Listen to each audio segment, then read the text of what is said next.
Welcome to Holy Health, the podcast where cutting-edge health insights meet timeless biblical wisdom.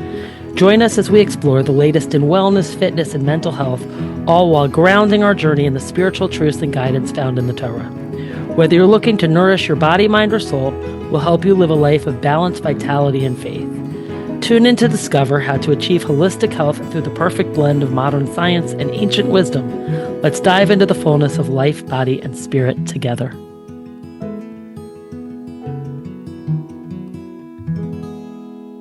Hello, everyone, and welcome back to Holy Health. This is the first interview I have done in months, and I'm really excited to welcome Shibolet Felsher. Shibolet is a somatic therapist. She's an artist, advisor, and most importantly, a proud Israeli mother and wife who believes wholeheartedly in miracles. In her own quest to heal from complex PTSD, she found somatic experiencing therapy really got to the core. She was inspired by the technique and wanted to help others heal. Training with experts in the trauma field, she became fascinated with the mind-body connection. She is currently accepting clients in her clinic in Ramat Beit Shemesh. So Shibolet, I'm so excited to welcome you. Thank you so much for joining me today. Thank you so much. It's an honor. And I got you back. I nagged you to get back on your podcast. So I know this happy. this is like, honestly, I'm releasing, this episode will probably come out in a few weeks, but I'm releasing the first episode this week in I think about 3 months. And Wow. so, yeah, you got me inspired. I think I texted Rabbi Katz right away. He's like, yes. He's like, I can get on Thursday. So we have nice. next week's episode ready to go. I'm really excited. So thank you so much. Thank you. So let me ask you, first of all, can I ask you a little bit about your own PTSD? Like Yeah. Maybe I should ask you first to actually explain what somatic therapy is. How about that? And then maybe how you got there. Okay, thank you.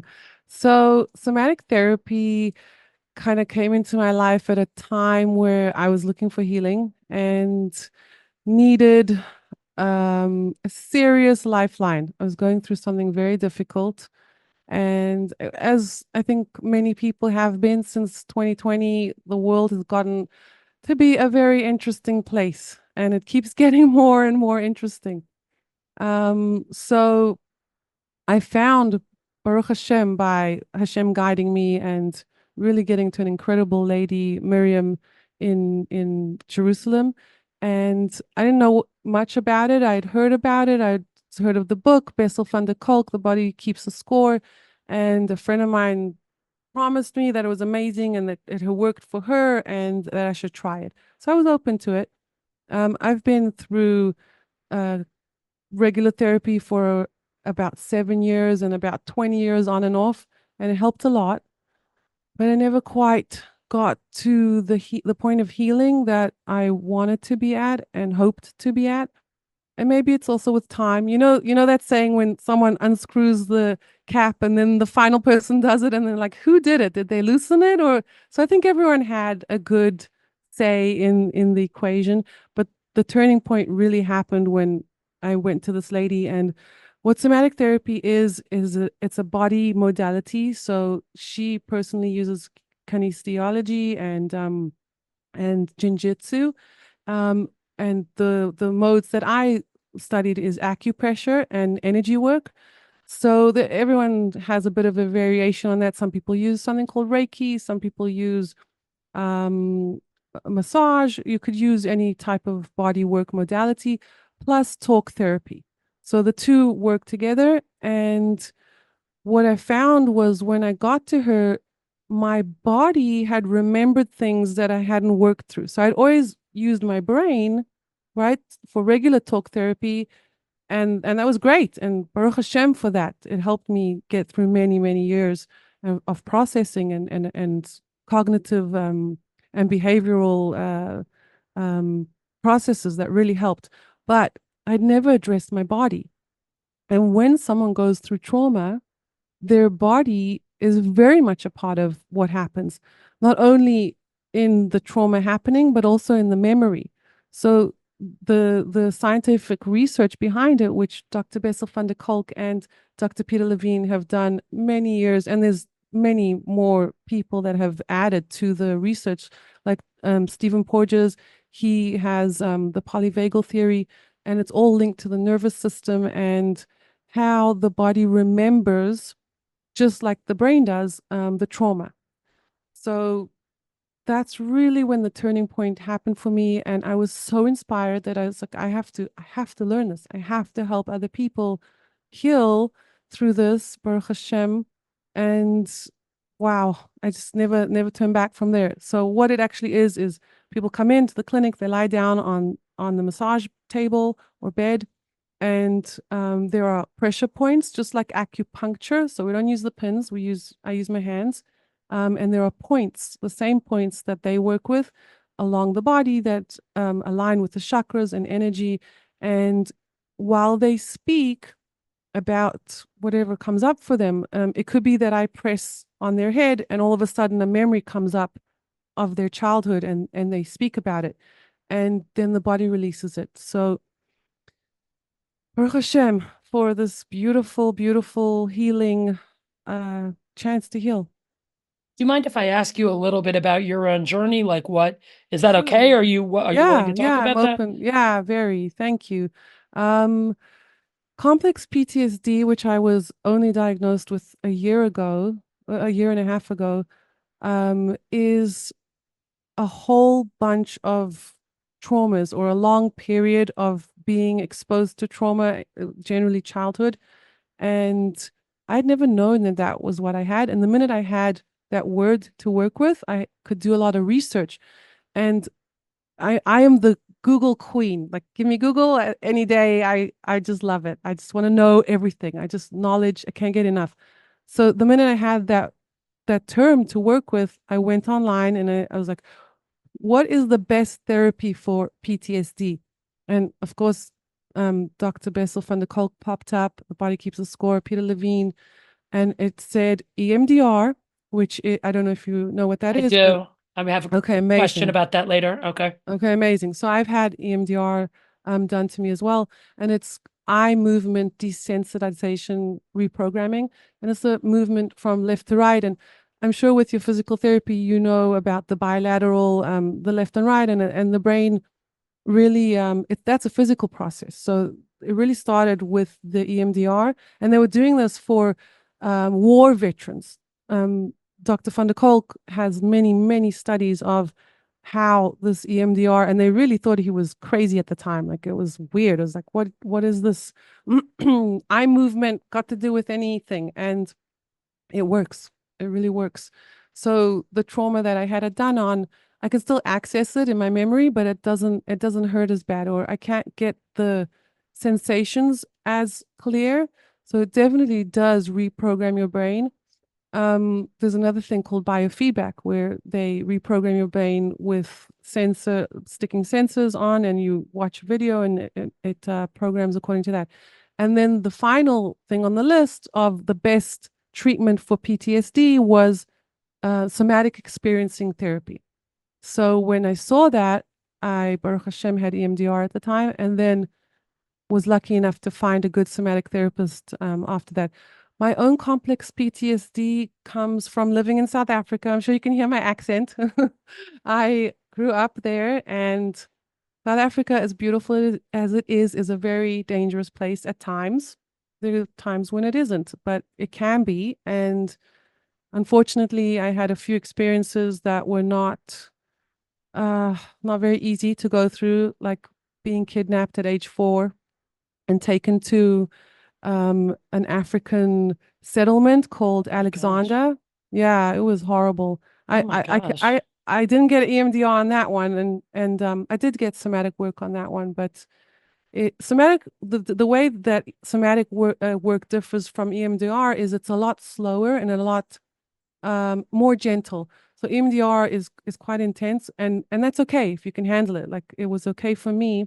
Some people don't like that because they could feel re-traumatized, and they say that for complex PTSD, EMDR isn't as effective as somatic work. EMDR is more for like single single moment traumas, like for the war veterans, not something that was very long ongoing from childhood.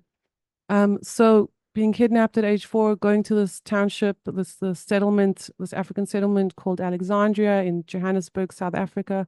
Thank God, with Hashem has rescued me many, many times, and I'm like a cat with 9 lives. I think I'm on 8, so. Oh my God. Oh my gosh. um, but that darkness and that pain is what brought me to where I am today, because I don't know that I could be able to reach this depth of wanting to help others heal, and of having the capacity to listen to the stories that I listen to, because it's very painful and very hard. Um, as well as being a hostage at age 20, I was tied up by 4 armed men with guns, and Baruch Hashem, Hashem got me out of that one too. Um, Many other instances that I can't name all right Oh here my because God. some of Those them are quite two are private. like Right, those are enough. more Those than are what enough. most people have ever had to experience. I Right, mean, right.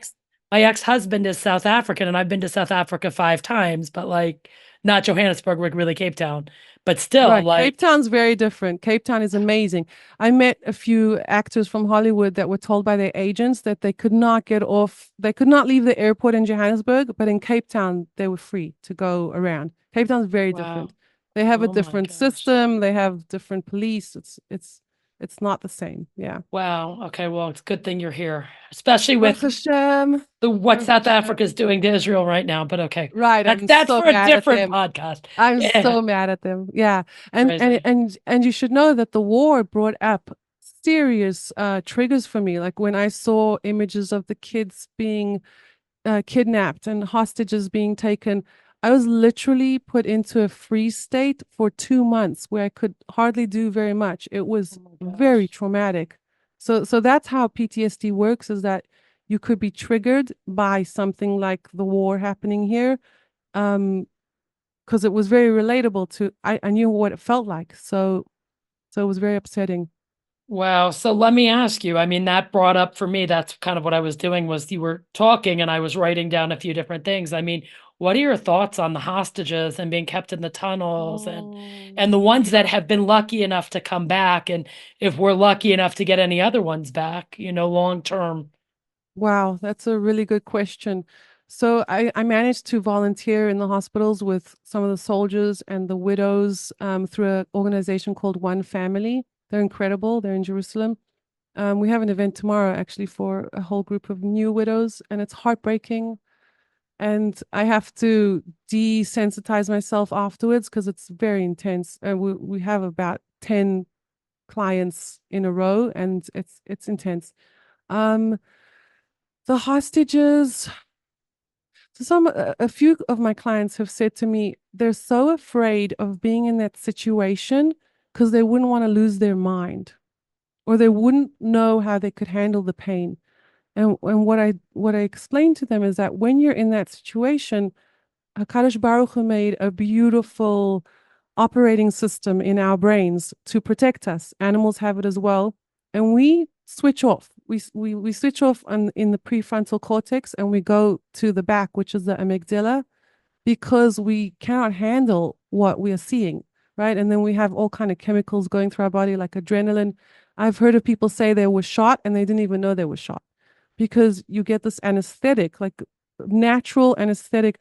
And I'm not going to say that we don't feel any pain. I mean, when I was kicked, when I was tied on the ground, and one of the gunmen kicked me in the back, I didn't feel a thing.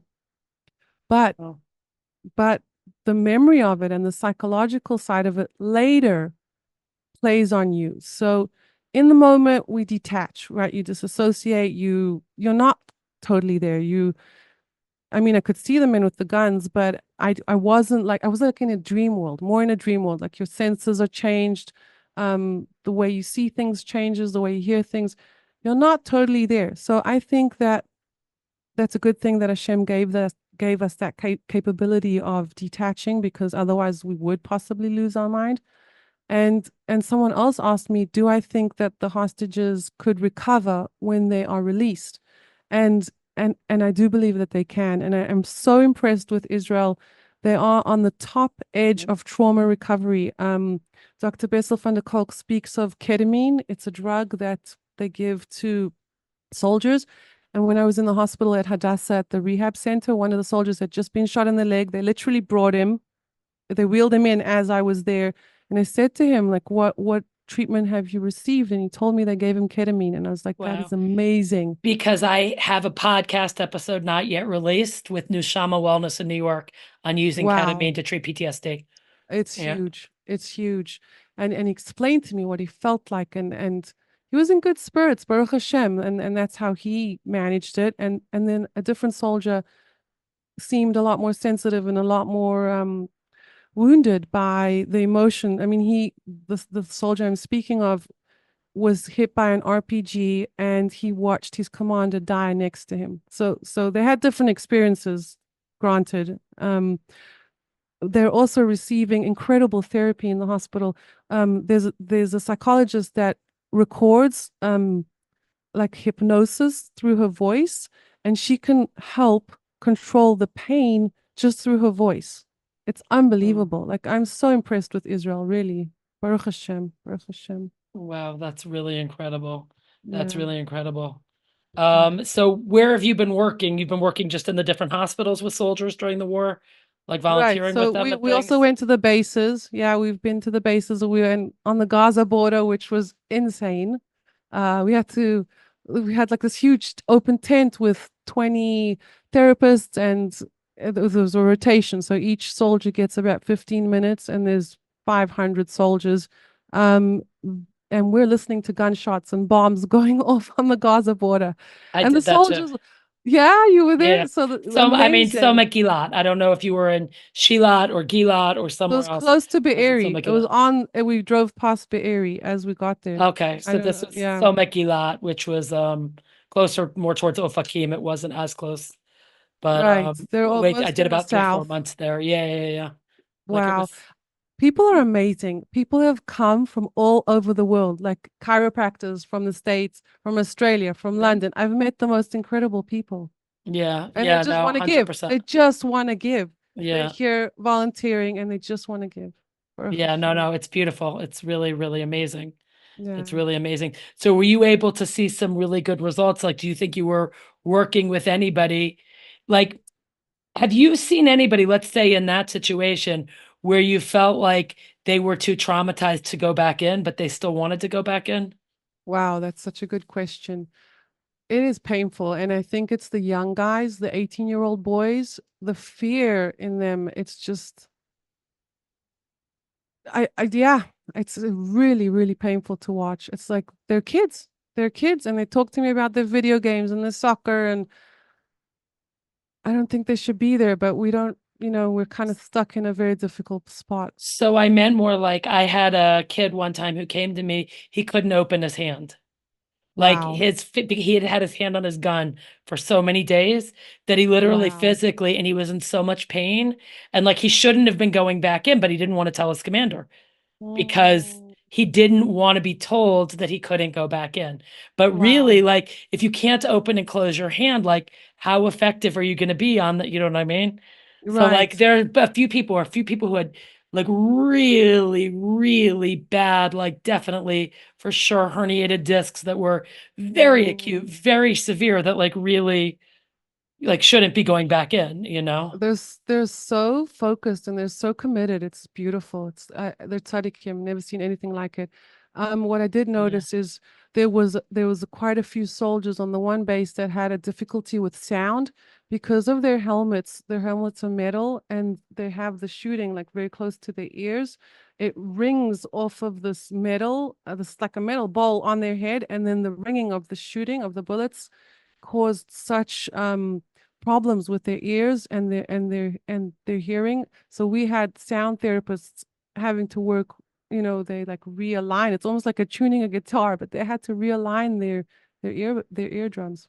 Oh, It well, was that's intense. amazing. I Yeah, it know was that there were a intense. bunch that went for hyperbaric oxygen, which is really interesting. I've done an episode on that, that they were putting Wow. them in hyperbaric oxygen tanks as well to try to Wow. restore hearing and things like that as well. Wow. Yeah, And we don't even realize the physical effect. I mean, we're human beings. We're not machines. yeah, This is crazy stuff, and it's long. It's yeah, really long. Yeah. no, it So is. It's somatic therapy really is growing, and it's a beautiful modality, and people are getting to know it. Not everybody knows what it is. People can come, like who's it for? That's a good thing to discuss. mhm. People with trauma obviously is top of the list, but someone who has chronic pain. I have a client with arthritis. I have someone who came for foggy brain, like she just couldn't handle not being able to remember things, and it was trauma based, but they don't even know what the physical symptoms are from. um Another lady had blocked sinuses since COVID. For the past 2 years, no one could open them for her. And we realized that it was emotion based, right? So Oh, once we worked through her childhood, and she had a very difficult childhood, her sinuses opened up, as well as the acupressure points. It's physical plus talk. Um, People don't even know that if you had trauma as a parent, your kids could adapt, like take that on from you, and have symptoms like sensory processing difficulties because of your trauma as a parent. So Baruch Hashem, there's a lot more knowledge coming out about it. what do you think of, let's say, somatic therapy in terms of like there's somatic therapy and there's right ketamine treatment for PTSD and there's tapping and there's trauma releasing exercises and EDMR. Do you think it's more like my theory when it comes, to physical therapy is there's always something that works for everyone, but not every single thing works for every single person. Like, do you think that Mm. one might be better than the other? I mean, obviously you're a somatic therapist and Right, right. That's a good question. I think they're all related in some sense. Like acupuncture works with the chakras and the points. Um, there's a herbal medicine doctor at the clinic we work at, that everything is linked. So anything that helps your body and your neshama and your brain realign, go for it. Like anything, meditation, yoga, dancing, right? Any kind of exercise. Equine therapy is actually huge.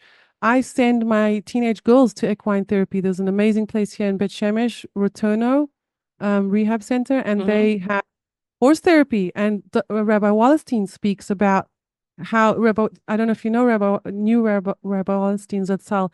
He had a ranch in the States for girls at risk, teenage girls at risk, and he had a lot of research pointing to how equine therapy really heals them. It has to do with the control of the powerful animal, and if they had been traumatized, gaining back that control and feeling strong and feeling self-confident, and it's very powerful. Well, So you're right. I I rode am horses. biased. Well, I was gonna say Yeah, you did? I rode horses. Yeah, for it's for 5 years before we moved to Israel. We moved to Israel when I was 15. I rode horses. That was what I Wow. did. Yeah, so So I still good love for it. you. I've Good for you. I've It's so thought long powerful. about going back to doing it again, but then I'm like, ugh, there's nothing right near me. But maybe I will. Yeah. But I love Yeah. it. I Yeah. love horseback riding. So Yeah, it's unbelievable. And even dog therapy, animals, right? Dogs have such a healing power. They say to get them for kids with ASD, and it really works. It's unbelievable the way they can affect a child's nervous system. They can really calm them down. Like animals are very grounded, slow in their breathing, and when they're calm, and their heartbeats, and that really such a thing as co-regulation, and you can really see it. It's beautiful. yeah, I'm a big believer in breathing. I was going to show you my dog. I'm looking to see where are you looking? Because Mm. she's like, I'm her, what's the word I'm looking for? When it's your animal, that's what's your emotional like support Ah, animal. I'm her yes, yes. emotional support human. Oh, that's I'm cute. super not anxious, and she is like a labradoodle, and she's super anxious.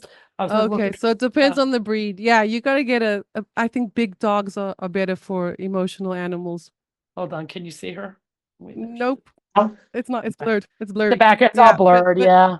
She's Right, laying on the floor. you're either a dog person or you're not. So Yeah, yeah, it's yeah, yeah. I've just really seen they even told someone that had a heart attack to get a dog because it's scientifically proven that they add 10 years to your life because they calm down your nervous system so much. It's incredible.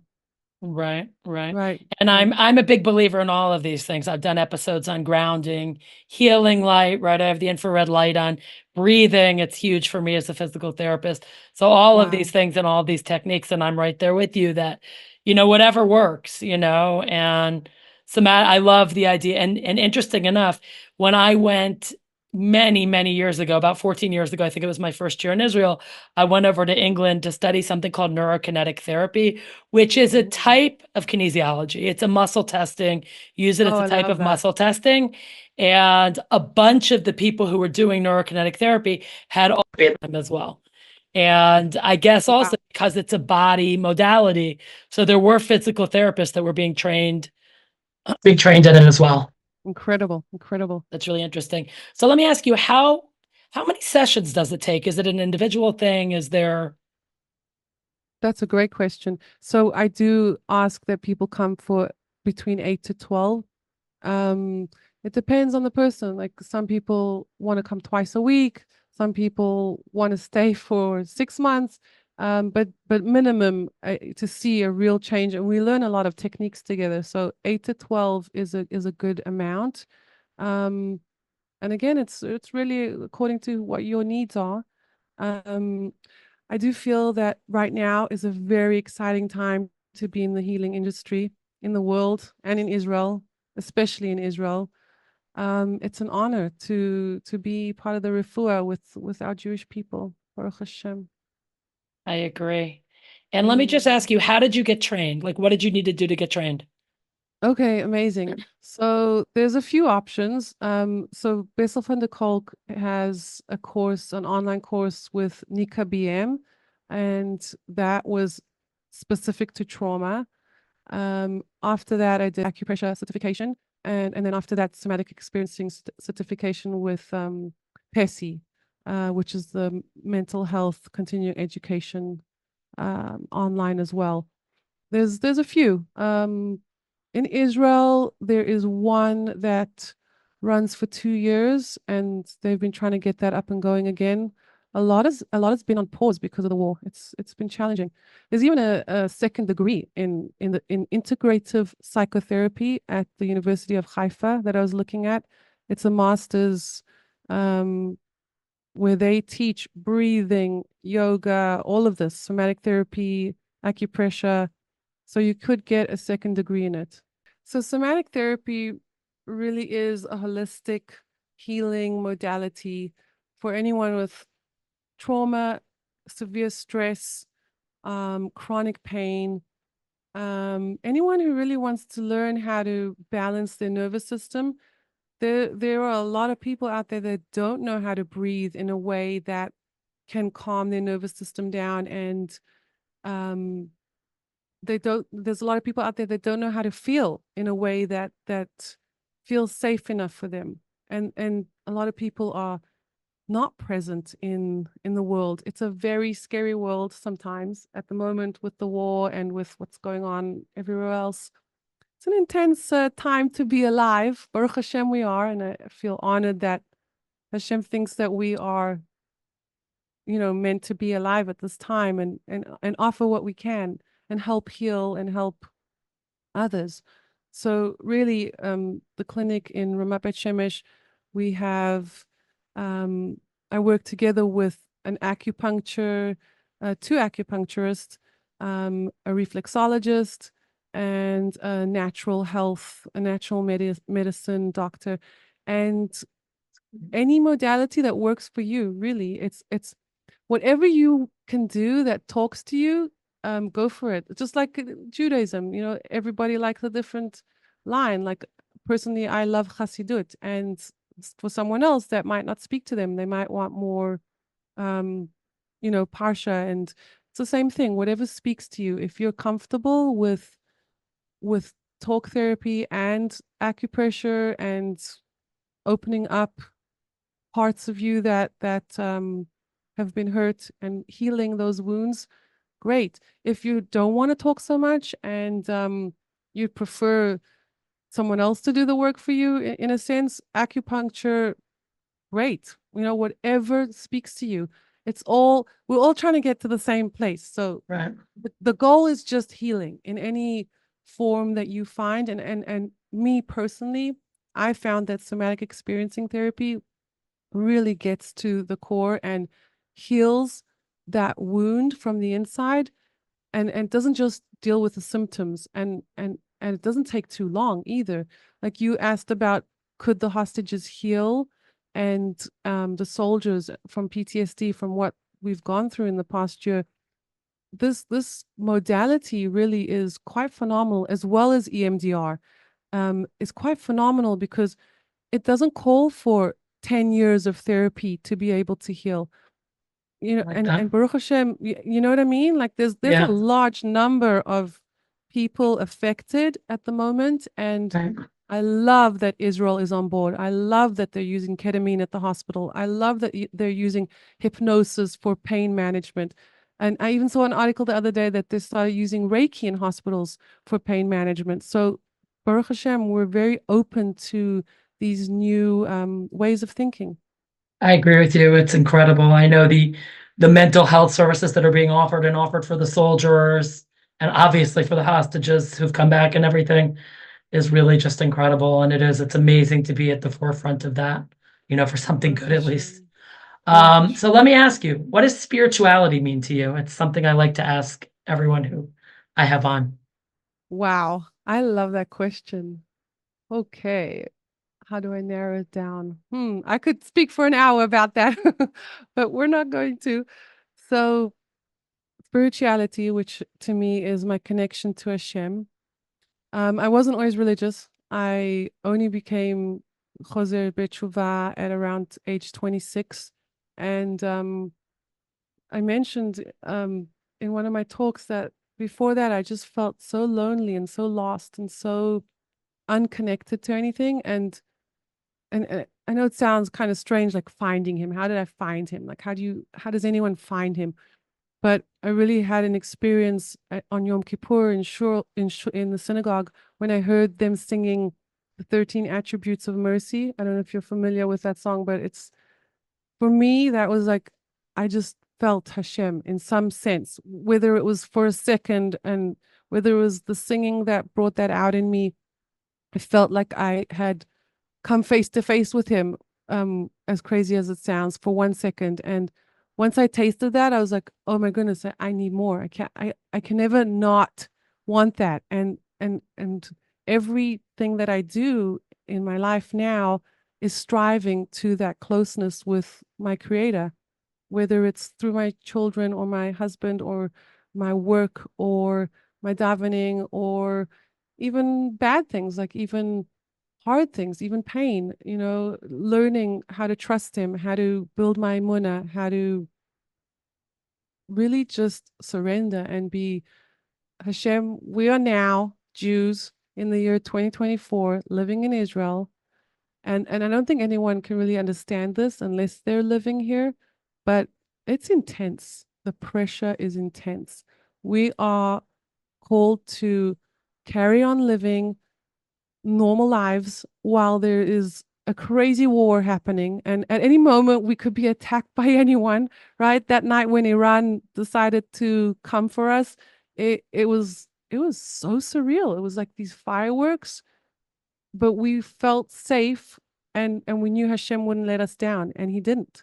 It was Right. there's a physics professor that says that uh, there's no system that could be 99% accurate. I mean, the Iron Dome took down 99%. There's no system. He said it's above nature. It's only Hashem, and he's not a Right. religious physics professor. So for me, Might be living in now. Israel, well, right, correct, fully.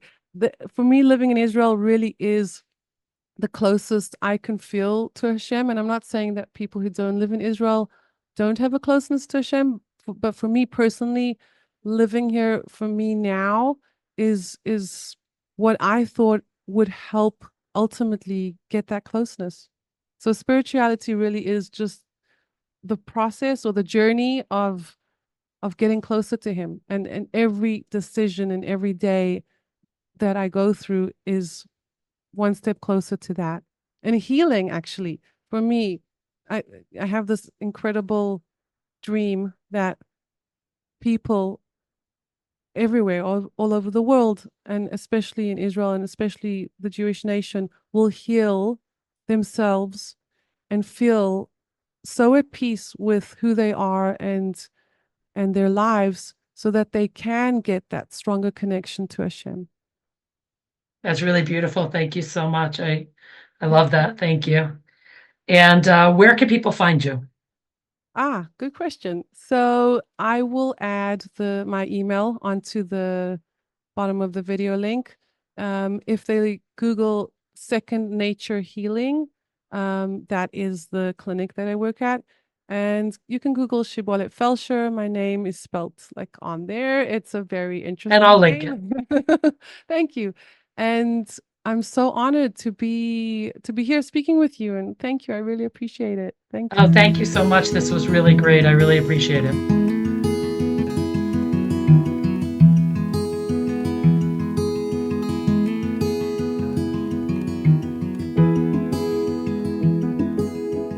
Hey everyone, I'm really excited to bring on a good friend of mine, Atara Weissberger. You guys have heard from her before. She's been on this show before.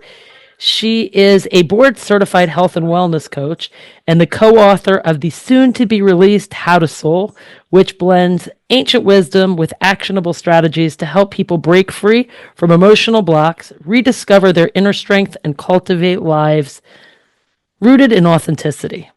Enjoy. I'm really excited. I'm really excited to have her on here with me today. She's also a very close friend of mine. So I know that this is a topic. When I was discussing different topics with her, this was like the topic that she jumped on. I know, she has some connection to this topic. So I'm excited for everyone to hear what she's got to say. Thanks so much, Dara. I'm happy to be here with everybody today. It was really interesting to think about this. I actually do practice somatic therapy, and I found it to be very helpful in terms of, and we'll talk a little bit about some of the sources for this, but in terms of quieting the nervous system in order to kind of hear what lies underneath, which is kind of where a lot of our inner wisdom, our inner truths lie. The body tends to hold on to most of our experiences in life have some rooting within our body. So our bodies become both a source of, they're both our body's both a recipient and a source of wisdom for us at the same time. And I think somatic therapy really comes to kind of tap into that body wisdom, but also give the body a chance to heal so that we can heal emotionally. So, and I found it to be very helpful for that. And, we're really fortunate because we live in a time where I feel like there are a lot of different modalities for us to move towards wellness, and in a very holistic sense, mind, body, soul, etc., emotion. And, somatic therapy is certainly one of those. So, when I was looking at some of the Jewish sources for it, there's a lot that's written. Obviously, the nature of the body and the soul kind of seem to be in opposition. The body can deteriorate over time. It doesn't last forever. The soul continues forever. They seem to have almost different goals in life, right? The body wants comfort. The soul wants elevation. And so there's this constant push-pull that everybody is very familiar with. And, but Torah comes to tell us that we're not the person on the mountain, that we have to care for both of our bodies and our souls kind of in separate ways, but understanding that they're fused together. So in Chavos Halavavos, he says, if you attend to the body alone, you neglect the purpose of the soul. He doesn't even say you neglect the soul. He says you neglect the purpose of the soul. If you focus on the soul alone, if you are just like, you're only focused on Kedusha and holiness, and you decide that the body isn't important to take care of, you also err in that thinking, right? You can't neglect the needs of your body. He says, don't neglect your body's necessities. Don't overwork it. and don't weaken it, because this will lead to weakening of both the body and the soul. So we know that there's like a close link, that even though they're kind of opposite in nature, there's a real fusion there. And I was thinking, kind of in terms of like the physics concept of that matter can neither be created nor destroyed. I would say that the same thing is true for our emotions. When we don't process our emotions in a healthy way, they go somewhere. They don't just evaporate. We can't just be like, okay, I'm going to push that feeling down. I'm going to push that feeling away. I'm going to take that trauma and shove it in a little box and close the door and throw away the key. We can't do that. It gets stored in us somewhere. And the whole kind of concept of getting in touch with what the body has to tell us is a very powerful vehicle for that. And it was interesting. I came across something from Rabbi Nachman in the Kutei Maharan, where he says that the health of the body depends on inner peace, which I thought was very powerful. And he said it's contingent on what he calls the four humors, which are like these bitter fluids that run throughout the body. And he said those four humors have to be in balance. And he said they correspond to the four elements of fire, water, wind, and dust, from which all negative emotions and physical illness derive. So anger, jealousy, resentment, fear. So approaching this, that kind of gives us a foundation to look at either the emotional side, but through the body, because that's where some of this information is coming from. And he also talks about what's the counter to some of those negative emotions that strengthens the body.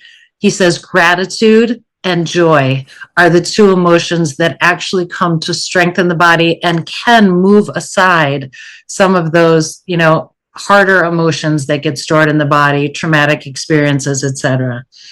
And in Rabbi Nachman also has in a different sefer, in Aleph Bet, he says that each main body part has an emotion that's associated with it. And that there's that emotion, for example, he says anger is harmful to vision. The nose and the liver allude to anger. Jealousy weakens our bone structure. And sadness and general malaise of the body, if sadness creates general malaise throughout the body.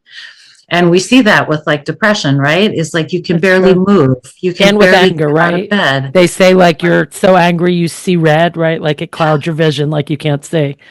So it's amazing, actually, when you look at in the sources, how many body parts are impacted by anger in particular.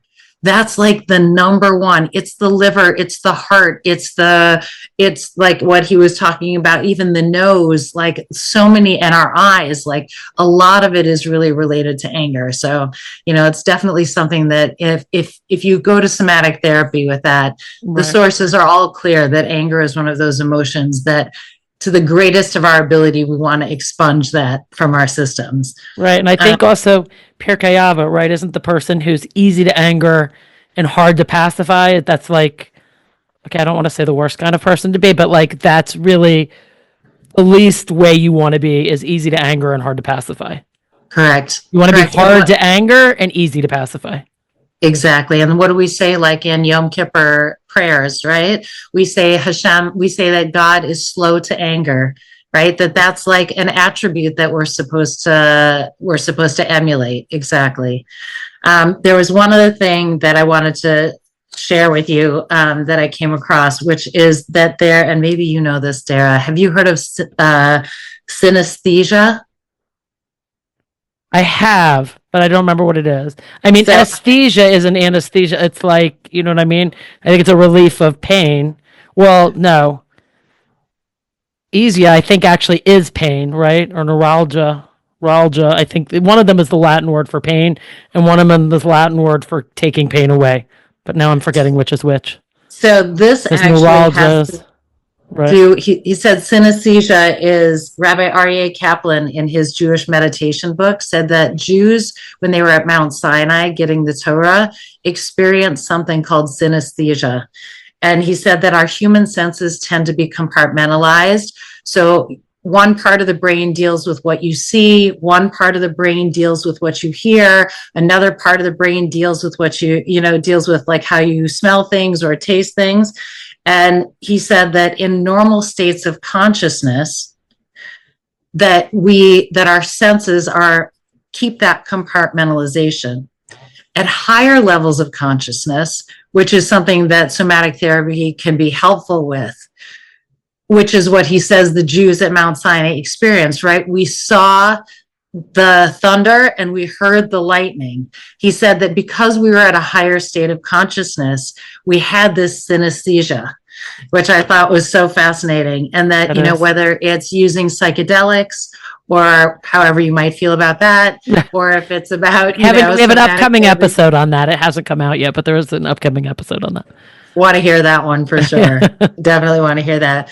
But that these higher states of consciousness allow what we call like a mixing of the senses. But what it really does is it gives us a chance to see things from a very different perspective than what we normally see things as.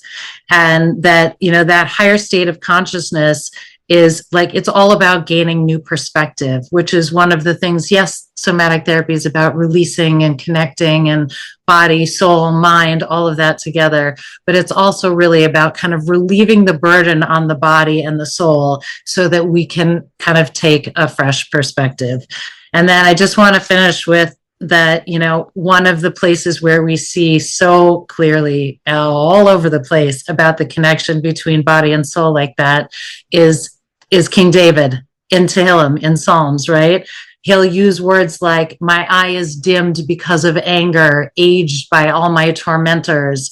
That's in actually Parak 6. In Parak 31, he says, favor me, God, for I am distressed. Wasted away in grief are my eyes, my soul, and my belly. For my life is spent in sorrow and my years in sighing. Because of my iniquity, my strength has failed and my bones are wasted away. So while that's not super like uplifting, we do see that this connection, this intimate connection between our emotions, our bodies, and our souls is very deeply rooted in Torah. It makes a lot of sense. I love everything you said. That was wonderful. Thank you so, so much. This podcast is for informational purposes only. Please seek guidance from a trusted healthcare professional. By listening to this podcast, you release Holy Health and all of its guests from all liability. I'd like to thank Yakir Abelo for editing this podcast.